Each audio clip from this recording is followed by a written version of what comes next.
विद्यार्थी मित्रांनो, आजच्या लेक्चरमध्ये आपण अर्थव्यवस्था म्हणजे काय,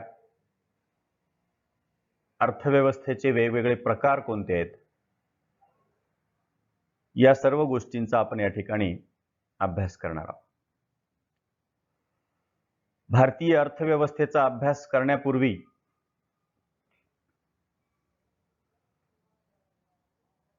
अर्थव्यवस्था आणि जगामध्ये अर्थव्यवस्थेचे जे निरनिराळे प्रकार आहेत, त्या प्रकारांचा आपणाला या ठिकाणी अभ्यास करावा लागतो. मी प्राध्यापक डॉक्टर शाहूराज मुळे आपल्या सर्वांचं या लेक्चरमध्ये हार्दिक स्वागत करतो आणि आपण अर्थव्यवस्था आणि अर्थव्यवस्थांचे प्रकार याच्या अभ्यासाला या ठिकाणी सुरुवात करूया. भारतीय अर्थव्यवस्थेमध्ये अर्थव्यवस्थेचा अर्थ व अर्थव्यवस्था ही संकल्पना काय आहे याचा अभ्यास करणे, अर्थव्यवस्थेच्या प्रकारांचा अभ्यास करणे, भांडवलशाही अर्थव्यवस्थेचा अभ्यास करणे, ही 3 उद्दिष्टे ठेवून आपण हे लेक्चर या ठिकाणी घेणार आहोत. भारतीय अर्थव्यवस्था यामध्ये आपण अगोदर अर्थव्यवस्था म्हणजे काय या घटकाची आपण चर्चा करणार आहोत. अर्थव्यवस्था जसं राज्यशास्त्रामध्ये लोकशाही ही एक व्यवस्था आहे, हुकुमशाही ही एक व्यवस्था आहे, त्याच पद्धतीनं अर्थशास्त्रामध्ये सुद्धा जी आर्थिक पद्धती आहे, इकॉनॉमिक सिस्टीम, त्याला अर्थव्यवस्था असं म्हणतात किंवा आपण अर्थशाही असंही या ठिकाणी म्हणू शकतो. म्हणजे इकॉनॉमिक सिस्टीम मध्ये कोणती पद्धत या ठिकाणी वापरली जाते, म्हणजे भांडवलशाही, समाजवाद, मिश्र अर्थव्यवस्था, याचा सविस्तर अभ्यास आपण पुढे करणार आहोत. पण तत्पूर्वी आपण लक्षात घेतलं पाहिजे की मानव हा एक सामाजिक प्राणी आहे, समाजप्रिय प्राणी आहे आणि सांघिक जीवन, संघटितपणे जीवन, एकत्रित जीवन जगण्याचा प्रयत्न व्यक्ती आदी अनादी कालापासून या ठिकाणी करत आलेला आहे. आणि या सांघिक जीवनाची एक आर्थिक बाजू मानवाची आहे. म्हणजे सांघिक जीवनाला एक ज्या वेगवेगळ्या प्रकारच्या अनेक अंग असतात व्यक्तीच्या सामाजिक जीवनामध्ये, त्यामध्ये या सांघिक जीवन पद्धतीला एक अंग आहे, ती एक बाजू आहे, ती म्हणजे आर्थिक बाजू.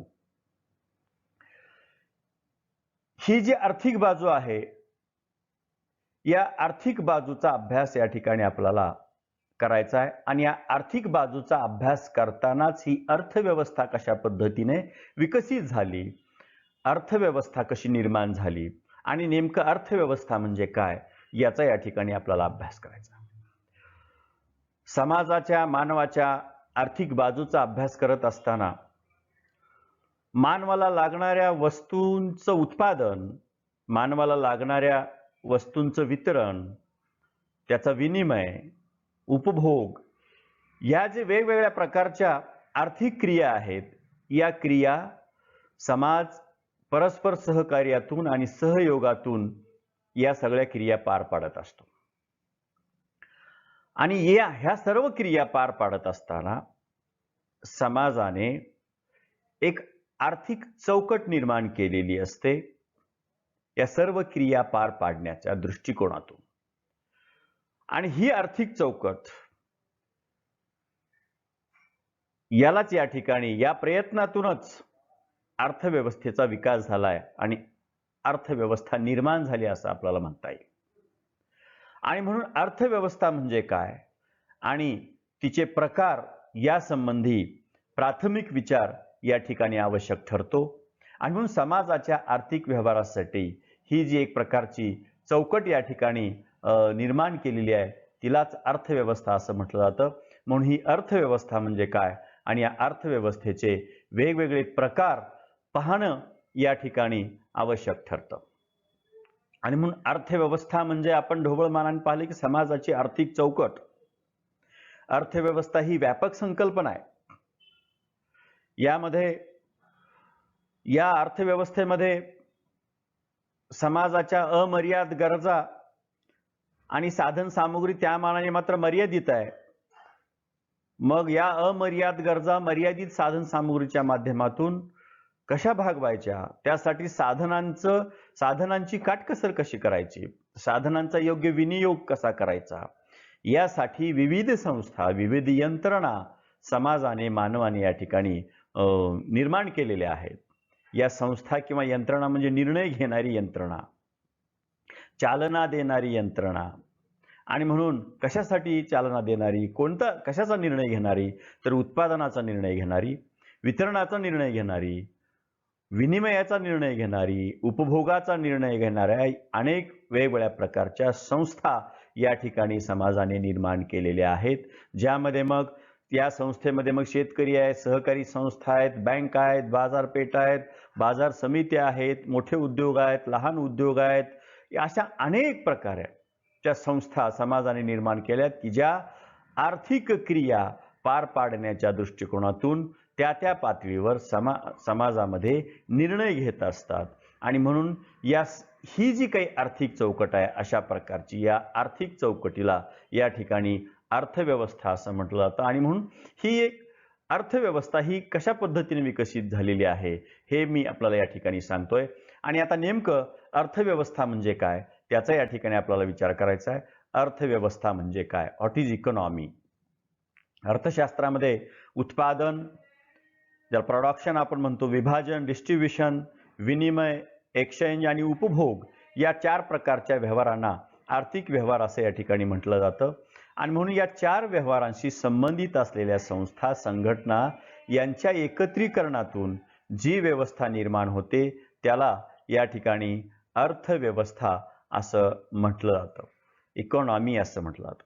म्हणजे या 4 प्रकारच्या मुख्य आर्थिक क्रिया पार पाडल्या जातात आणि या आर्थिक क्रिया किंवा हे आर्थिक व्यवहार असलेल्या संस्था म्हणजे त्यामध्ये उत्पादन संस्था आहेत, वितरणाच्या संस्था आहेत, विनिमयाच्या संस्था आहेत, अनेक संघटना आहेत, बाजार समित्या आहेत, अशा एकत्रीकरणातून यांच्या सर्व एकत्रीकरणातून जी व्यवस्था निर्माण होते त्या व्यवस्थेला या ठिकाणी अर्थव्यवस्था असं म्हटलं जातं. आणि म्हणून मग नेमकं अर्थव्यवस्था म्हणजे काय त्याच्या वेगवेगळ्या व्याख्या करण्याचा या ठिकाणी प्रयत्न केला गेलेला आहे. त्या व्याख्या कोणत्या आहेत आपण या ठिकाणी पाहूया. त्यामध्ये आपल्याला पहिली व्याख्या आपल्याला पाहता येते की समाजाच्या अमर्याद गरजा, समाजाच्या अमर्याद गरजा आणि त्या गरजा मर्यादित साधनांचा पर्याप्त उपयोग करून भागविण्याचे प्रयत्न करण्यासाठी अस्तित्वात असलेली किंवा आणलेली उत्पादन, विभाजन व भविष्य काळासाठी तरतूद करणारी आर्थिक घटकांची व्यवस्था म्हणजे अर्थव्यवस्था होय. आर्थिक घटकांची व्यवस्था म्हणजे समाजामध्ये ज्या अमर्याद गरजा आहेत परंतु त्या भागवण्यासाठी साधन सामुग्री मर्यादित आहे आणि ही मर्यादित असलेली साधन सामुग्री तिचा अधिक पर्याप्त उपयोग करण्यासाठी आणि उत्पादन, विभाजन व भविष्य काळासाठी तरतूद करण्यासाठी ज्या काही आर्थिक घटकांची व्यवस्था समाजाने निर्माण केलेली असते त्याला या ठिकाणी अर्थव्यवस्था असं म्हटलं जातं. म्हणून ही एक व्याख्या या ठिकाणी केली जाते. दुसरी व्याख्या आहे अर्थव्यवस्था म्हणजे समाजातील साधन सामुग्रीचा कोणत्या कारणासाठी व कोणत्या पद्धतीने उपयोग करावा याचा निर्णय घेण्यासाठी निवडलेली पद्धती म्हणजे अर्थव्यवस्था होय. अर्थव्यवस्थेमध्ये उपलब्ध असणारी साधन सामुग्री मर्यादित आहे, त्याचा काटकसरीने उपयोग करायचा आहे आणि मग ती साधन सामुग्री कोणत्या कारणासाठी वापरायची, कोणत्या पद्धतीने वापरायची, त्याचा उपयोग कशा पद्धतीने करायचा याचा निर्णय घेण्यासाठी एक निवडलेली पद्धती म्हणजे अर्थव्यवस्था म्हणजे अर्थशाही. जसं राज्यशास्त्रामध्ये किंवा समाजामध्ये लोकशाही असते, हुकुमशाही असते, त्याच पद्धतीने या ठिकाणी ही अर्थव्यवस्था किंवा आपण ज्याला अर्थशाही असंही या ठिकाणी एक वेगळ्या अर्थाने या ठिकाणी म्हणू शकतो. आणि म्हणून या मर्यादित साधन सामुग्रीचा कोणत्या कारणासाठी उपयोग करायचा, कोणत्या पद्धतीने उपयोग करायचा याचा निर्णय घेण्यासाठी निवडलेली एक पद्धती म्हणजे अर्थव्यवस्था असं या ठिकाणी म्हटलं जातं. समाजासमोर समाजाला अनेक प्रकारचे आर्थिक प्रश्न सोडवावे लागतात. अर्थव्यवस्थेसमोर अनेक प्रकारचे प्रश्न असतात, ज्यामध्ये कोणत्या वस्तूंचं उत्पादन करायचं, कोणत्या सेवांचं उत्पादन करायचं, ते कोणत्या पद्धतीने करायचं, ते कोठे करायचं, किती करायचं, त्यासाठी मग त्याचं वितरण कशा पद्धतीने करायचं, त्याचबरोबर ते उत्पादन कशा प्रकारे करायचं, अशा अनेक प्रकारचे प्रश्न समाजाला या ठिकाणी निर्माण होतात समाजाच्या समोर. आणि म्हणून हे प्रश्न सोडवण्यासाठी याला मूलभूत प्रश्न असं समाजाचे हे मूलभूत प्रश्न आहेत, अर्थव्यवस्थेच्या समोरचे हे मूलभूत प्रश्न आहेत. जगातल्या कोणत्याही देशातली अर्थव्यवस्था असो, त्या अर्थव्यवस्थेला हे मूलभूत प्रश्न या ठिकाणी सोडवावे लागतात की कोणत्या वस्तू व सेवांचं उत्पादन करायचं, ते कोणत्या पद्धतीने करायचं, ते कोठे करायचं, किती करायचं, त्यांचं वितरण समाजातल्या वेगवेगळ्या घटकामध्ये कशा पद्धतीने करायचं, या संबंधीचे जे मूलभूत प्रश्न आहेत याचा निर्णय प्रत्येक अर्थव्यवस्थेला या ठिकाणी घ्यावा लागतो. आणि म्हणून मग या दृष्टिकोनातून अर्थव्यवस्थांचे वेगवेगळे प्रकार या ठिकाणी आपल्याला पाहता येतात. उत्पादन साधनांच्या मालकीनुसार अर्थव्यवस्थांचे प्रकार आहेत आणि विकासाच्या अवस्थेनुसार अर्थव्यवस्थांचे प्रकार आहेत. उत्पादन साधनांच्या मालकीचा जर विचार केला तर त्याच्यामध्ये भांडवलशाही, समाजवादी अर्थव्यवस्था, भांडवलशाही अर्थव्यवस्था, समाजवादी अर्थव्यवस्था, मिश्र किंवा संमिश्र अर्थव्यवस्था. आणि विकासाच्या अवस्थेनुसार जर अर्थव्यवस्थेचा विचार केला तर विकसित अर्थव्यवस्था, विकसनशील, ज्याला आपण अल्पविकसित, अर्धविकसित असंही म्हणतो, असे दोन प्रकार आहेत. विकासाच्या अवस्थेनुसार अर्थव्यवस्थेचे हे दोन प्रकार आणि उत्पादन साधनांच्या मालकीनुसार भांडवलशाही, समाजवादी आणि मिश्र अर्थव्यवस्था असे हे तीन प्रकार आहेत. म्हणून अर्थव्यवस्थांचे हे प्रकार आपल्याला या ठिकाणी पाहता येतात. आता याच्यानंतर आपण नेमकी ही भांडवलशाही आपल्या अभ्यासक्रमाला जे अर्थव्यवस्थाचे तीन प्रकार आहेत, भांडवलशाही, समाजवादी, मिश्र, त्या प्रकारांचा अभ्यास करत असताना या आजच्या लेक्चरमध्ये आपण भांडवलशाही अर्थव्यवस्था म्हणजे काय त्याचा या ठिकाणी विचार करणार आहोत. जगामध्ये भांडवलशाही केव्हा आली, भांडवलशाहीचा उगम कसा झाला याचा जर आपण विचार केला तर 1917 पर्यंत भांडवलशाही ही एकमेव पर्याय होता असं म्हटलं जातं. भांडवलशाही हीच एक अर्थव्यवस्था आहे की काय अशा प्रकारची स्थिती होती. पण 1917 नंतर 1917 मध्ये रशियामध्ये क्रांती झाली आणि 1917 नंतर रशियामध्ये या ठिकाणी मार्क्सच्या विचारांनी प्रेरित होऊन रशियामध्ये एक नवीन भांडवलशाहीला पर्यायी अशा प्रकारची एक नवीन अर्थव्यवस्थेचा प्रकार उदयास आला, अर्थव्यवस्था निर्माण झाली, ज्यामध्ये मग भांडवलशाहीतले अनेक दोष दूर करण्याचा प्रयत्न रशियामध्ये झाला. म्हणजे 1917 नंतर रशियामध्ये निर्माण झालेला जो काही व्यवस्थेचा प्रकार आहे, समाजवाद वगैरे, ते आपण त्यामध्ये पाहणार आहोत. पण 1917 पर्यंत भांडवलशाहीच अर्थव्यवस्था होती आणि त्याच्यानंतरही जगातल्या अनेक देशामध्ये ही भांडवलशाही अर्थव्यवस्था होती.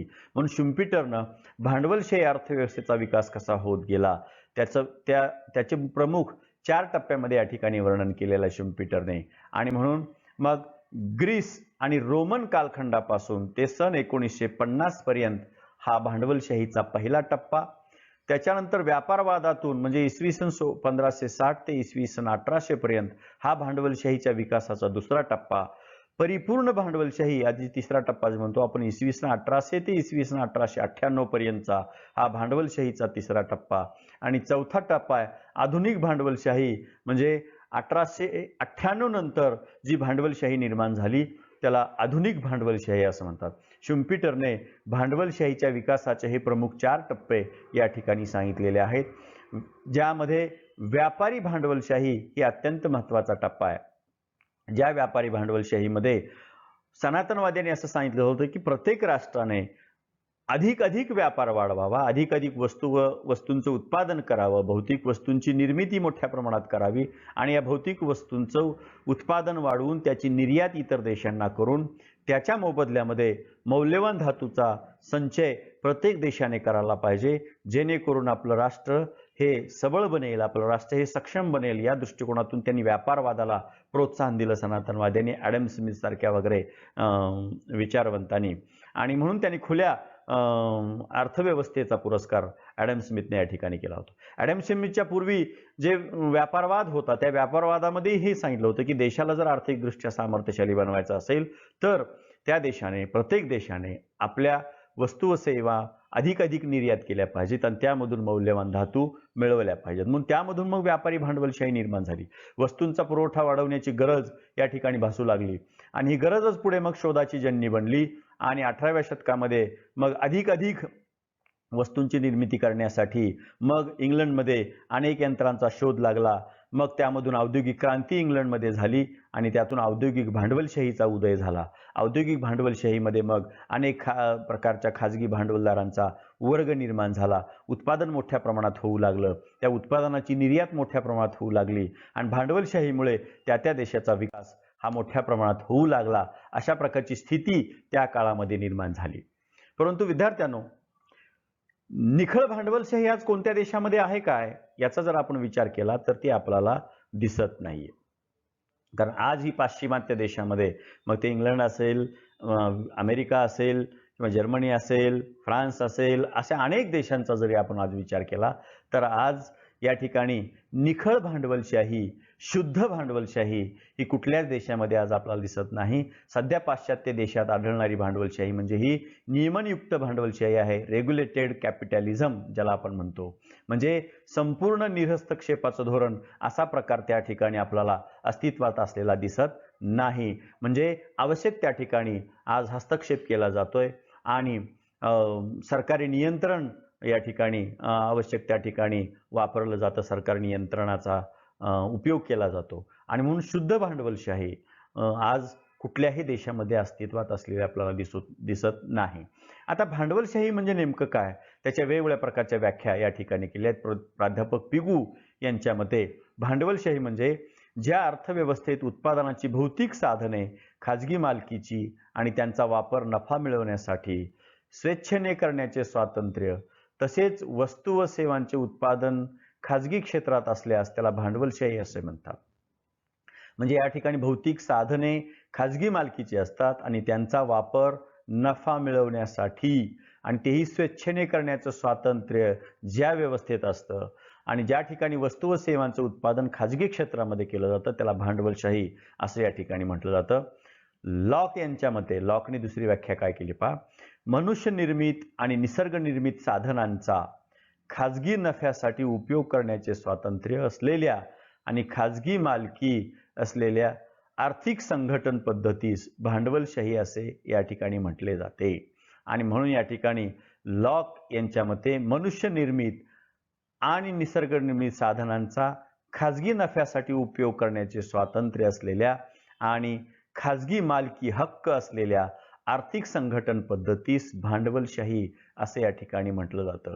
आणि मग भांडवलशाही म्हणजे नेमकं काय, त्याच्या वेगवेगळ्या व्याख्या या ठिकाणी आपण पाहिल्या.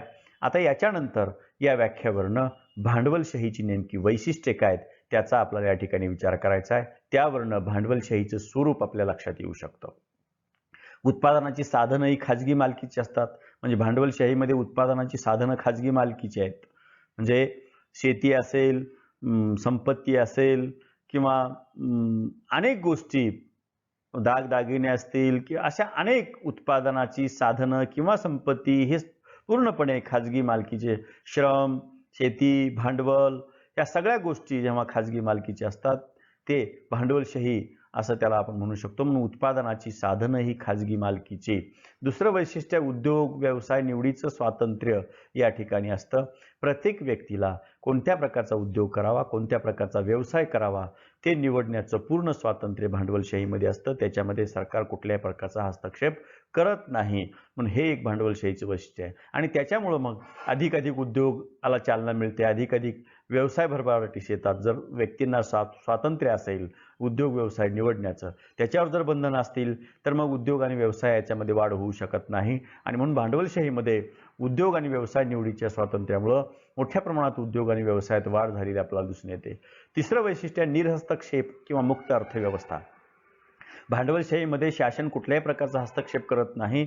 ॲडम स्मिथनं 1776 मध्ये जो वेल्थ ऑफ नेशन हा ग्रंथ लिहिला होता, त्या ग्रंथामध्ये त्यांनी असं सांगितलं होतं की शासनाने कमीत कमी हस्तक्षेप करावा किंवा निर्हस्तक्षेपाचं धोरण शासनाला अवलंबलं पाहिजे, ज्यामध्ये शासनाने फक्त 3च गोष्टीमध्ये हस्तक्षेप करावा, ज्यामध्ये परकीय आक्रमणापासून देशाचं संरक्षण करणे, कायदा व सुव्यवस्था, शांतता आणि त्याचबरोबर शासनाने जे पायाभूत सुविधा ज्या की खाजगी लोक निर्माण करू शकत नाहीत, फक्त एवढ्या 3च गोष्टीमध्ये सरकारने हस्तक्षेप करावा. इतर गोष्टीमध्ये कुठल्याही प्रकारचा सरकारने हस्तक्षेप करू नये.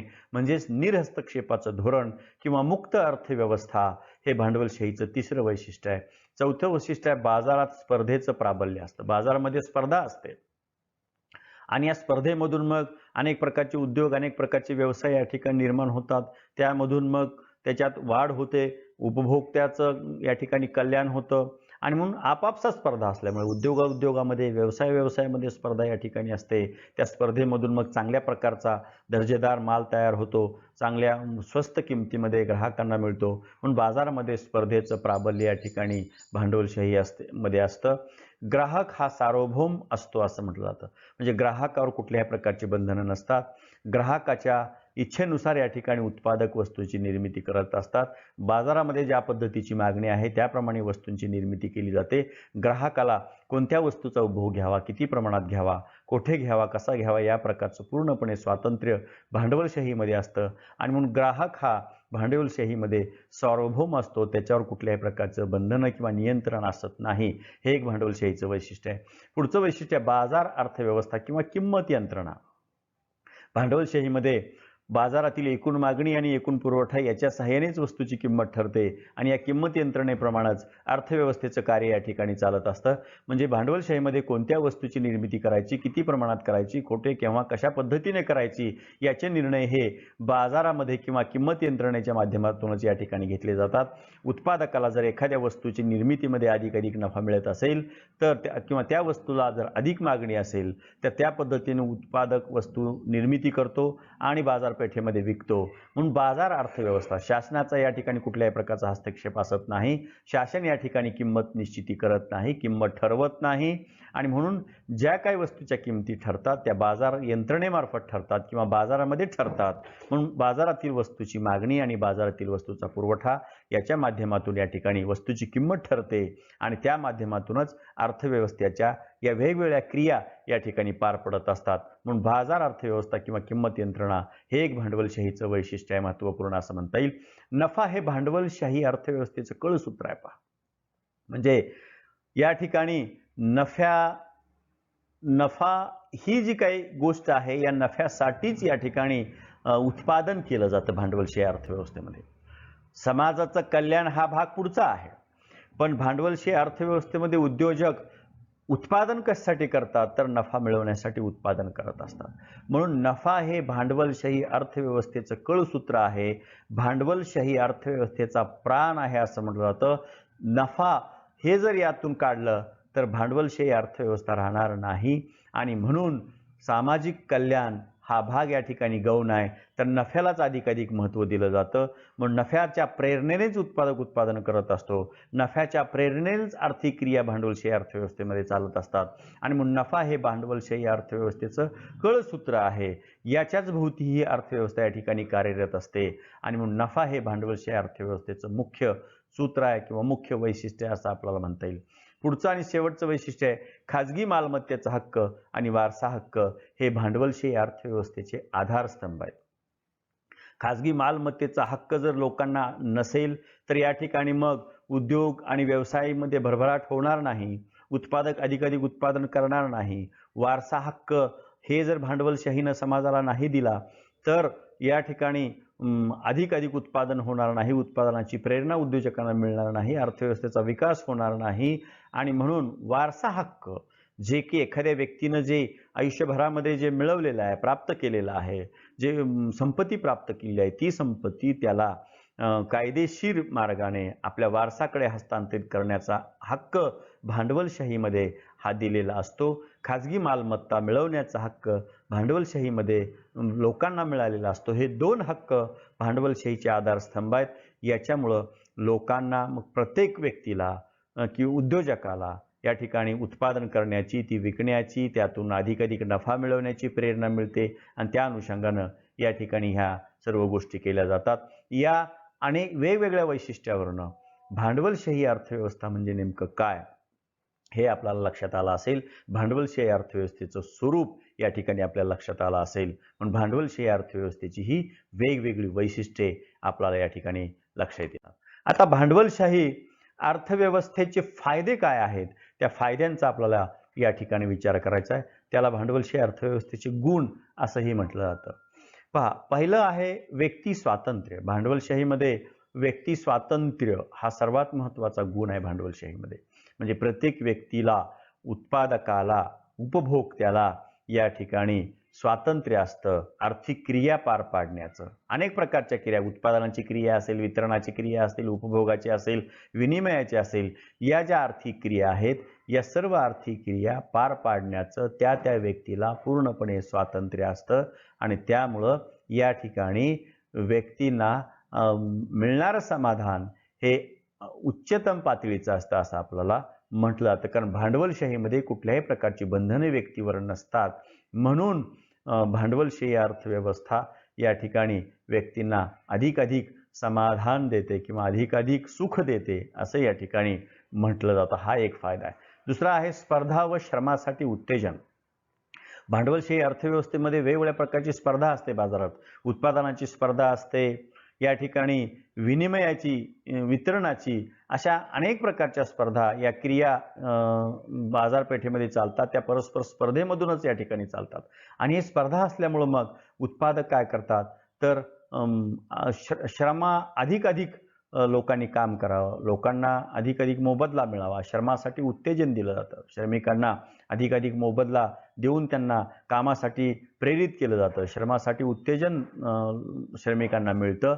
आणि या स्पर्धेच्या माध्यमातून या ठिकाणी अनेक प्रकारचे उद्योग, व्यवसाय भांडवलशाहीमध्ये निर्माण होतात आणि अर्थव्यवस्थेचा विकास होतो असं आपल्याला म्हणता येईल. पण भांडवलशाहीमध्ये वेगवेगळ्या प्रकारच्या स्पर्धा असतात आणि श्रमासाठी उत्तेजन या ठिकाणी मिळतं. श्रम करावेत कारण श्रमाचा योग्य तो मोबदला भांडवलशाहीमध्ये मिळतो आणि त्यामुळं श्रमाला उत्तेजन देणारी ही अशा प्रकारची अर्थव्यवस्था आहे भांडवलशाही. पण हा एक फायदा आहे असं आपल्याला म्हणता येईल. साधन सामग्रीचा पर्याप्त वापर भांडवलशाही अर्थव्यवस्थेमध्ये होतो कारण भांडवलशाही अर्थव्यवस्थेमध्ये उत्पादकांना स्वातंत्र्य असतं.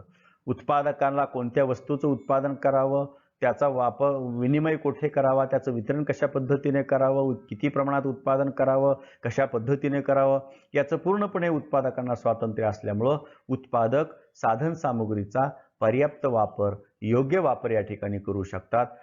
कारण अधिकाधिक नफा मिळवण्याच्या दृष्टिकोनातून साधन सामुग्रीचा काटकसरीने आणि पर्याप्त वापर करण्याकडे उत्पादकांचा कल असतो. आणि म्हणून भांडवलशाहीमध्ये साधन सामुग्रीचा पर्याप्त वापर होतो, साधन सामुग्री पडून राहत नाही. हे एक भांडवलशाहीचा मुख्य फायदा आहे असं आपल्याला म्हणता येईल. तांत्रिक प्रगती, अधिकाधिक उत्पादन करण्याच्या दृष्टिकोनातून भांडवलशाहीमध्ये सातत्याने संशोधन होत असतं, वेगवेगळ्या प्रकारचे शोध लागतात आणि तंत्रज्ञानामध्ये मोठ्या प्रमाणात प्रगती होते. कारण कमीत कमी खर्च आणि दर्जेदार वस्तूची निर्मिती व्हावी, अधिकाधिक वस्तूची निर्मिती व्हावी, त्या दृष्टिकोनातून भांडवलशाही अर्थव्यवस्थेमध्ये मग या ठिकाणी तंत्रज्ञानाची प्रगती मोठ्या प्रमाणात होते. हा सुद्धा भांडवलशाही अर्थव्यवस्थेचा एक फायदा असा आपल्याला म्हणता येईल. कोणत्याही देशाचा आर्थिक विकास हा भांडवलावर अवलंबून असतो. भांडवल असेल तर त्या देशातल्या साधनसामुग्रीचा वापर होऊन त्या देशाचा आर्थिक विकास जलद गतीने होऊ शकतो. म्हणून भांडवलशाही अर्थव्यवस्थेमध्ये भांडवलदाराकडनं मोठ्या प्रमाणात भांडवल संचय होतो. कारण भांडवल संचय हा मुख्यतः नफ्यामधून होतो. नफ्याची पुनर्गुंतवणूक झाल्यामधून भांडवल संचय निर्माण होतो. म्हणून भांडवलशाही अर्थव्यवस्थेमध्ये भांडवल संचय हा मोठ्या प्रमाणात होतो. हा एक त्याचा फायदा आहे. उच्च राहणीमान, कारण उपभोक्त्यांना पूर्णपणे स्वातंत्र्य असतं. कोणत्या वस्तूचं उत्पादन करावं, किती प्रमाणामध्ये करावं आणि त्याचा उपभोग कशा पद्धतीने घ्यावा याचं पूर्णपणे स्वातंत्र्य उपभोक्त्यांना असतं. चांगल्या प्रकारच्या दर्जेदार वस्तूची निर्मिती करण्याचं उत्पादकांना स्वातंत्र्य असतं. आणि मग भांडवलशाही अर्थव्यवस्थेमध्ये लोकांच्या राहणीमानाचा स्तर हा उच्च असतो. चांगल्या प्रकारचं राहणीमान असतं. स्टँडर्ड ऑफ लिव्हिंग ज्याला आपण म्हणतो, हे चांगल्या पद्धतीचं भांडवलशाहीमध्ये असतं. हा एक फायदा समाजाच्या दृष्टिकोनातून या ठिकाणी सांगता येतो. पुढचा फायदा अर्थव्यवस्थेमध्ये लवचिकता असते. कारण भांडवलशाही अर्थव्यवस्थेमध्ये सरकारी हस्तक्षेपाचा अभाव असल्यामुळे किंवा सरकारी हस्तक्षेप हा निम्न असल्यामुळे, कमी असल्यामुळे भांडवलशाही अर्थव्यवस्थेमध्ये एक प्रकारची लवचिकता असते. कारण ही अर्थव्यवस्था बाजार यंत्रणे माध्यमातून चालत असते. बाजार यंत्रणेनुसार या ठिकाणी निर्णय घेतले जातात आणि म्हणून या अर्थव्यवस्थेमध्ये अपेक्षित असलेली लवचिकता असते. धोरणं बदलता येतात, धोरणात बदल करता येऊ शकतो. सरकारचा हस्तक्षेप नसल्यामुळे या ठिकाणी उत्पादकांना, उपभोक्त्यांना निर्णय या ठिकाणी निर्णय घेण्याचं स्वातंत्र्य पूर्णपणे असल्यामुळं अर्थव्यवस्थेमध्ये एक प्रकारे लवचिकता असते. आणि लवचिकता असल्यामुळं निर्णय बदलण्यासाठी या ठिकाणी सोपं जातं आणि त्याच्यामुळं मग अर्थव्यवस्थेला अनुरूप असे, विकासाला अनुरूप किंवा अधिकाधिक विकास होण्याच्या दृष्टिकोनातून योग्य ते निर्णय वेळच्या वेळी घेता येऊ शकतात. हा एक भांडवलशाही अर्थव्यवस्थेचा फायदा आहे असं आपल्याला म्हणता येतं. हे वेगवेगळे फायदे या ठिकाणी पाहिल्यानंतर आपल्याला भांडवलशाही अर्थव्यवस्थेमध्ये काही दोष पण या ठिकाणी आढळतात. त्या दोषांचाही आपल्याला या ठिकाणी विचार करायचा आहे. त्यामध्ये आर्थिक सत्तेचं केंद्रीकरण. भांडवलशाही अर्थव्यवस्थेमध्ये वारसा हक्क आणि खाजगी मालमत्तेचा हक्क या ठिकाणी मिळाल्यामुळं उत्पादक अधिकाधिक उत्पादन करतात, अधिकाधिक नफा मिळवतात, त्यामधून मग अधिकाधिक संपत्ती मिळवतात आणि त्यामधून मग एक मुठभर लोकांकडे आर्थिक सत्तेचं केंद्रीकरण होतं. भांडवलशाहीची सूत्र हे मुठभर लोकांच्याच हातामध्ये जातात आणि त्यामधून मग अर्थव्यवस्थेमध्ये मग काही काळानंतर एक प्रकारे मक्तेदारी निर्माण होती की काय अशा प्रकारची भीती निर्माण होते. म्हणून आर्थिक सत्तेचं केंद्रीकरण या ठिकाणी होतं. हे आर्थिक सत्तेचं केंद्रीकरण समाजासाठीही हानिकारक आहे. मुठभरांच्या हातातच ही पूर्ण आर्थिक सत्ता जाते आणि म्हणून जसं की आता मोबाईलच्या क्षेत्रात किंवा त्याचा जर आपण विचार केला तर हळूहळू आता इतर कंपन्या जसं त्यामधून बाद होत आहेत. जसं आयडिया असेल किंवा मग BSNLचे ग्राहक कमी होत आहेत, एअरटेलचे ग्राहक कमी होत आहेत आणि जसं जिओचेच या ठिकाणी ग्राहक अधिकाधिक वाढत आहेत. पण भांडवलशाहीमध्ये एखादा उद्योग समूह आर्थिक सत्ता या ठिकाणी पूर्णपणे आपल्याकडे केंद्रित करू शकतो आणि म्हणून हा एक त्याचा मोठा दोष आहे आपल्याला म्हणता येईल. आर्थिक विषमता. भांडवलशाहीमध्ये दोन वर्ग निर्माण होतात. कारण या ठिकाणी भांडवलदाराकडेच उत्पादनाची साधनं असतात आणि इतर समाजाकडे मात्र उत्पादनाची साधनं नसतात आणि म्हणून उत्पादन साधनांच्या मालकीनुसार या ठिकाणी वर्ग निर्माण होतात. एक आहेऱ्याने दुसरा नाहेरी अशा प्रकारचे दोन वर्ग निर्माण होतात. श्रीमंत हे अधिक श्रीमंत होत जातात, गरीब हे अधिक गरीब होत जातात. त्यामधून समाजामध्ये मोठ्या प्रमाणात आर्थिक विषमता निर्माण होते. कारण या ठिकाणी भांडवलदार श्रमिकांची मोठ्या प्रमाणात पिळवणूक करतो. कारण त्याला अधिकाधिक नफा मिळवायचा असतो. अधिकाधिक नफ्याच्या साठी श्रमिकाची मोठ्या प्रमाणात पिळवणूक केली जाते आणि भांडवलदार वर्ग हा श्रीमंत होत जातो आणि श्रमिक हा गरीब होत जातो. त्यामधून मग आर्थिक विषमता मोठ्या प्रमाणात निर्माण होते. उत्पादन साधनांची खाजगी मालकी आणि वारसा हक्क ह्या दोन गोष्टी भांडवलशाहीचे आधारस्तंभ आहेत हे आपण पाहिलं. त्यामधून मग आर्थिक विषमता मोठ्या प्रमाणात निर्माण होते. तेजी मंदीची चक्र भांडवलशाहीमध्ये येतात.